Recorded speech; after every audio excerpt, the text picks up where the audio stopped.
Telangana CM Revanth రెడ్డిపై కేంద్ర మంత్రి కిషన్ రెడ్డి తీవ్రస్థాయిలో ధ్వజమెత్తారు. ఎమ్మెల్సీ ఎన్నికల్లో బీజేపీ పార్టీ 3 చోట్ల పోటీ చేస్తున్నామని, అధికార కాంగ్రెస్ ఒక్కచోటే ఎందుకు పోటీ చేస్తుందో చెప్పాలని ప్రశ్నించారు.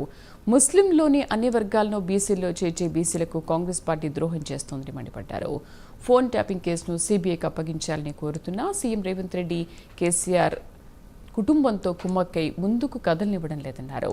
సీఎం పదవిలో ఉంటూ నోటికొచ్చినట్లు మాట్లాడడంలో రేవంత్ కేసీఆర్ దొందేనని విమర్శించారు. భారతీయ జనతా పార్టీ ఇప్పుడే కాదు, 1960 నుంచి కూడా మేము ప్రత్యేకంగా ఈ ఎన్నికల దృష్టిని కేంద్రీకరించి జనసంఘ్ కానీ, భారతీయ జనసంఘ్ కానీ, జనతా పార్టీ కానీ, బీజేపీ కానీ మేము ఈ స్థానాలలో విద్యావంతులు, మేధావులు, ఉపాధ్యాయులు ఉంటారు కాబట్టి ప్రత్యేకమైనటువంటి దృష్టిని పెట్టి ఎన్నికల్లో పోటీ చేసేటువంటి సాంప్రదాయము ఇక్కడే కాదు, దేశంలో అన్ని రాష్ట్రాల్లో కూడా మేము కొనసాగిస్తాం. గతంలో ఉమ్మడి ఆంధ్రప్రదేశ్లో కూడా అన్ని గ్రాడ్యుయేట్ సీట్లలో కూడా మొత్తం భారతీయ జనతా పార్టీ గెలిచేటువంటి విధానం ఉండింది. ఆ రకంగా భారతీయ జనతా పార్టీ కార్యకర్తలందరూ కూడా ఓటర్లను కలిసి గెలిచేటువంటి విధంగా ప్రయత్నం చేసేవాళ్ళం. ఈసారి కూడా మేము 3 స్థానాలకు పోటీ చేస్తూ ఉన్నాం. ఇందులో మరి ఈ ఎన్నికల్లో భారతీయ జనతా పార్టీ తెలంగాణలో 3 సీట్లలో కూడా గెలిచేటువంటి అవకాశం ఉంది. ఆయన ప్రసంగం అంతా కూడా తలా తోకా లేదు. ఏం మాట్లాడుతున్నాడో, దేని మీద ఏం మాట్లాడుతున్నాడో, ఎవరిని విమర్శిస్తున్నాడో, ఎందుకు విమర్శిస్తున్నాడో అర్థం కాదు. 3 సీట్ల నేను 1 సీటు పోటీ చేసి భారతీయ జనతా పార్టీ బీఆర్ఎస్ ఒకటైందని మాట్లాడతాడు. మరి మిగతా 2 సీట్లలో మేము ఎవరితోటి కుమ్మకైనట్టు ఆ విషయం చెప్పడు. ఎలక్షన్స్కు ముందే రేవంత్ రెడ్డి ప్రసంగము మరి చేతులు ఎత్తేసినట్టుగా ఆయనకు అనిపిస్తూ ఉంది. పోలింగ్ జరగలేదు, కౌంటింగ్ జరగకముందే ఆయన ఓటమిని అంగీకరించాడు.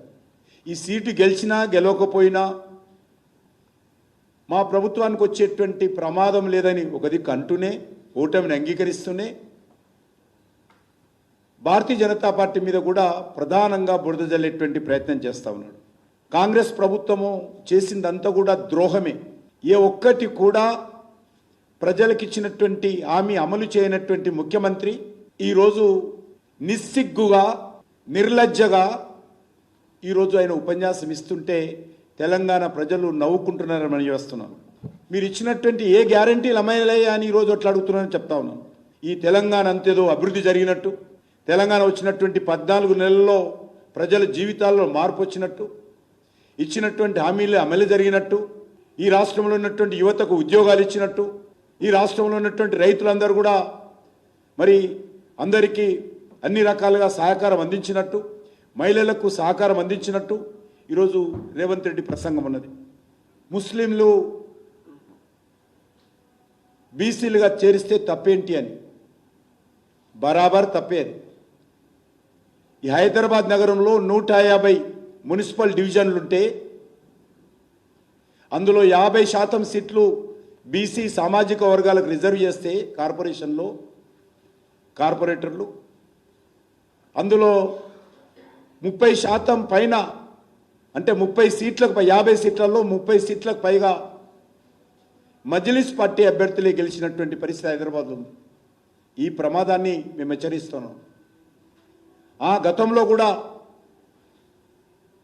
బీసీడీలో కొంతమంది ముస్లింలు కులపరంగా వెనుకబడినటువంటి వాళ్ళు ఉన్నారు. కానీ ఈరోజు రేవంత్ రెడ్డి మొత్తం ముస్లింలు ఉన్నటువంటి 99% మందిని బీసీలుగా తీసుకొచ్చి బీసీలలో కలిపి బీసీలకు అన్యాయం చేస్తుంటే తప్పకుండా ప్రశ్నించాల్సినటువంటి బాధ్యత అన్ని రాజకీయ పార్టీలు ఉంది. కాబట్టి మేము మాట్లాడుతూ ఉన్నాం. ప్రభాకర్ రావు, శ్రవణ్ రావు విదేశాల్లో ఉన్నారు. విదేశాల్లో ఏమైనా భారతీయ జనతా పార్టీ ప్రభుత్వం ఉందా? అమెరికాలో చట్టాలు ఉంటాయి. దానికి సంబంధించినటువంటి రాష్ట్ర ప్రభుత్వం చేసినటువంటి చొరవంటి ఒక ఉత్తరం తీసుకుపోయి ఢిల్లీకి ఇస్తే విదేశాల నుంచి వస్తారా? ఎప్పుడో బాంబేలో జరిగినటువంటి బాంబు పేలుళ్లలో అమెరికా కోర్టు అనుమతితో మొన్న తీసుకురావడం కోసం కోర్టు అనుమతి ఇచ్చింది. ఈ మధ్యలో అనేక సంవత్సరాల తర్వాత అదేదో భారతీయ జనతా పార్టీ నరేంద్ర మోడీ గారి ప్రభుత్వం కేసీఆర్తో కుమ్ముక్కైందని కాదు, మేమే స్వయంగా ఈ కేసు మీద సమగ్రమైనటువంటి దర్యాప్తు జరపాలని హైకోర్టులో Bharatiya Janata Party public interest litigation వేసాం. కేసు నడుస్తూ ఉంది. రేవంత్ రెడ్డి వదిలిపెట్టిన ఫోన్ ట్యాపింగ్ కేసు మేము వదిలిపెట్టామనే విషయాన్ని మరొకసారి మనవి చేస్తా ఉన్నాను. అదేవిధంగా ఈరోజు ఫోన్ ట్యాపింగ్ కేసు భారతీయ జనతా పార్టీ చెప్పిన విధంగా కోర్టులో కోరిన విధంగా సిబిఐకి అప్పగించండి. కేసు ఏ రకంగా ముందుకెళ్ళదో మేము చూస్తామని ఈ సందర్భంగా మనవి చేస్తా ఉన్నాను. రీజనల్ రింగ్ రోడ్డుకు అనుమతులు రేవంత్ రెడ్డి ముఖ్యమంత్రి కాకముందే మంజూరు చేయించిన.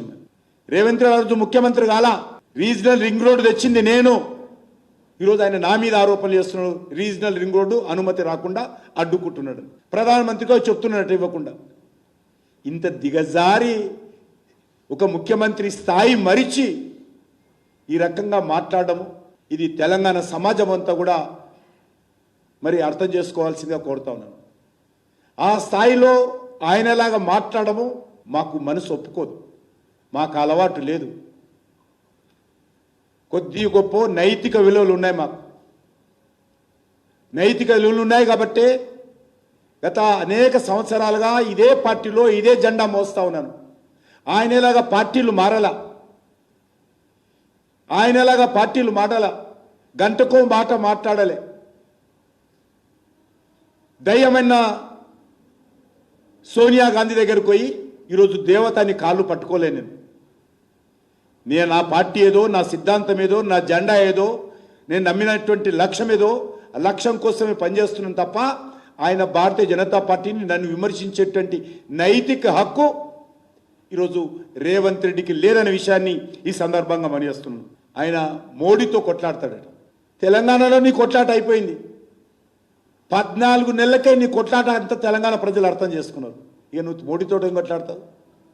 మీ నాయకుడు కొట్లాడి గాడి పక్కన పెట్టేశాడు. మీ నాయకుడు కొట్లాడి మొత్తం కాంగ్రెస్ పార్టీని జీరో చేశాడు. ఇక నువ్వు ఇచ్చి కొట్లాడతావా? ఈరోజు 3 రాష్ట్రాల్లో ఉంది మీ పార్టీ. ఎప్పుడు ఎన్నికలు జరిగినా 3 రాష్ట్రాల్లో భారతీయ జనతా పార్టీ అధికారంలోకి వస్తుంది. రేవంత్ రెడ్డి గారు, నేను నీలాగా మాట్లాడాను, గారైనా మాట్లాడతాను. కేటీఆర్ ఏమన్నాడు మొన్న? రాహుల్ గాంధీ, కేజ్రీవాల్, కేసీఆర్ లాంటి వ్యక్తులను దగ్గరకు తీసుకొని భారతీయ జనతా పార్టీతో పోరాటం చేయాలి, ఎదుర్కోవాలి అన్నాడు ఆయన. అంటే ఎవరితో కలిసినట్టు?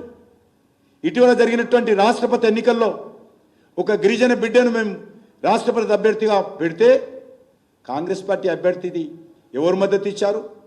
కాంగ్రెస్ పార్టీ అభ్యర్థికి మద్దతుగా టీఆర్ఎస్ పార్టీ ప్రచారం చేయలేదా?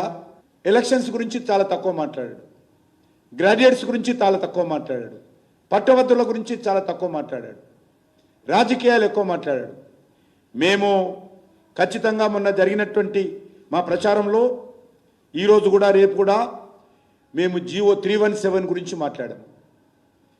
317 రద్దు చేస్తామని ఎందుకు చేయలేదో, జరిగినటువంటి అవకతవకలు సరిదిద్దుదామని చెప్పినటువంటి మీరు ఎందుకు సరిదిద్దలేదో మేము ప్రశ్నిస్తూ ఉన్నాం. మరొకసారి నిరుద్యోగ భృతి ఇస్తామని చెప్పారు, 14 నెలలైంది, ఎందుకు ఇవ్వలేదో మేము ఇప్పటి కూడా మళ్ళీ ప్రశ్నిస్తూ ఉన్నాం. దానికి జవాబు చెప్పాలి. మేము అడిగిన ప్రశ్నలకు రేవంత్ రెడ్డి జవాబు చెప్తే ఓటర్లు ఒప్పుకునేవాళ్ళు, మేము కూడా ఒప్పుకునేవాళ్ళం.